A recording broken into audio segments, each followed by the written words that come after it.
Šiandien Alytaus jaunimo centre buvo galima išvysti Gruzijoje gerai žinomų šokių ansamblio Ilori pasirodymą bei išgirsti vokalinio ansamblio Gordela atliekamas dainas. Čia alytiškiams buvo surinktas jau ne pirmas koncertas. Я уже 5-й год как работаю с Литвой.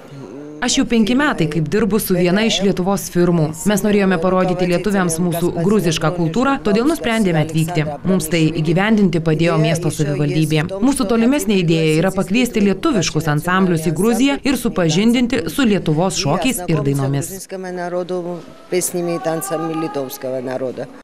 Šokių bei vokalinės ansambliai į Lietuvą atvyko su tikslu užmegzti pažintis ir bendradarbiauti toliau, organizuojant įvairius renginius tiek Lietuvoje, tiek Gruzijoje.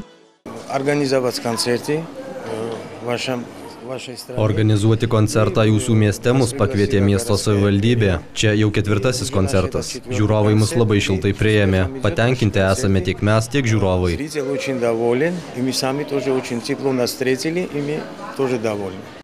Atvykę į mūsų šalį svečiai iškart atkreipė dėmesį į skirtingas kultūras. Pasak pašnekovo, jiems labai svarbu sužinoti apie tradicijas egzistuojančias Lietuvoje bei pasidalinti savo papročiais Gruzijoje. Mūsų tikslas – parodyti gruzinišką meną Lietuvai, nes mes labai branginame Lietuvos ir Gruzijos draugystę. Būsime labai dėkingi, jei bent maža dalimi prisidėsime prie draugystės tarp Lietuvos ir Gruzijos tautų. Koncerto metu žiūrovai išvydo 2 valandų trukmės programą, kurioje šoko ir dainavo gausus būrys atlikėjų iš Gruzijos.